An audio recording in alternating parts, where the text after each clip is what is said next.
Hi there. Good morning. My name is Victor Louis, and I'm the head of investment strategy at Sankore Global Investments.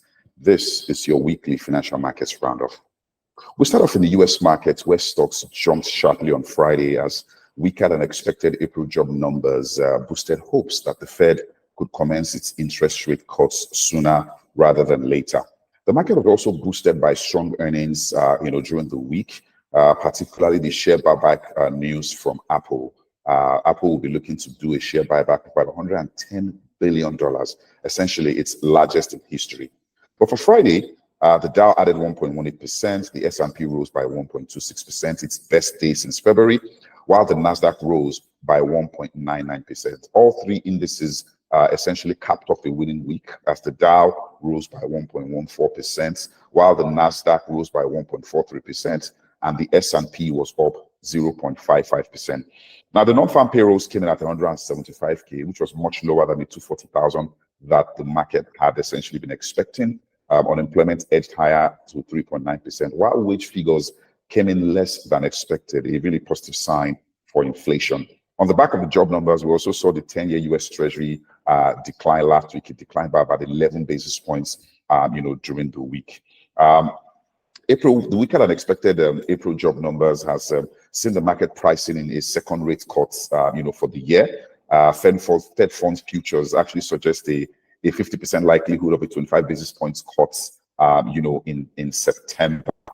So Fed had its meeting last week where it basically held its, steady. However, I think a major point was the fact that, the Fed was going to slow down or reduce the pace at which it allowed, maturing treasuries to run off its balance sheet. So essentially, reducing that by 35 billion. What this basically means is that the Fed will be reinvesting about $35 billion monthly back into the treasury market. So obviously this created some, positive sentiment in the treasury market as well. There will be a treasury auction on Wednesday in the US. That would also give us indications as to where treasuries are likely to land in terms of pricing. For the remainder of the week, earnings will still be focused. About the companies have so far reported. 77.4% of them have beat expectation, and this compares, quite favorably with the long-term average of about 66%. So far with earnings, while misses have been punished, overall earnings resilience has, likely limited the, broad or overall downside for equities. On the economic front, we'll be having Fed speak later today. The Richmond Fed president, also the New York Fed president are scheduled to speak today. So obviously, market will be looking out for those speeches to get a clue of, how the Fed is beginning to think, about its interest rate path, particularly with the job numbers that we saw on Friday. Over in China, the Caixin PMI came in at 52.5% for April, lower than the 52.7% that we had seen in March. Although this was slightly softer, growth has remained resilient and has been sustained for 16 months. This is, however, an indication of a slowdown in China's service sector. In the Eurozone, inflation held steady at 2.4%, basically in line with expectation. This is the seventh straight month where we're seeing inflation below that 3% mark. This again has continued to echo expectations of the Fed, of the ECB cutting rates starting at its June 6th meeting. In terms of growth, we saw growth rebound in the Eurozone with GDP for Q1 coming in at 0.3%. Now in Nigeria, sentiment in the fixed income market, was mixed, basically, particularly in the T-bills market. In spite of the low system liquidity, we saw pockets of demand on long-dated bills with, few marketing offers as participants essentially look to reposition themselves for the auction that will be happening later this week, but that's on Wednesday.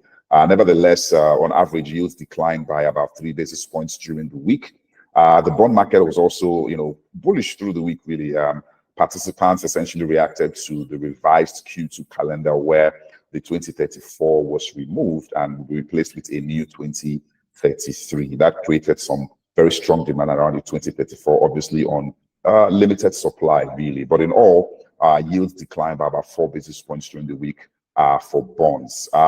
Also, last week on the macro front, Nigeria's outlook was upgraded from stable to positive by Fitch, essentially citing, the ongoing reforms and, the sort of positive impact that it has had.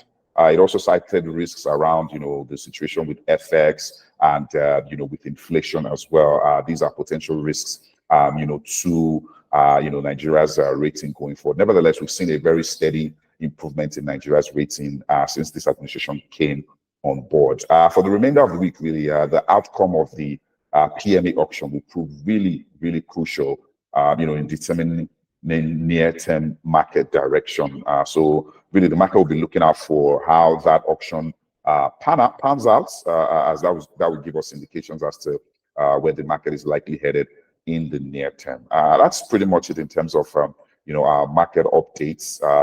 We hope that you have a very, very productive week. Thank you very much.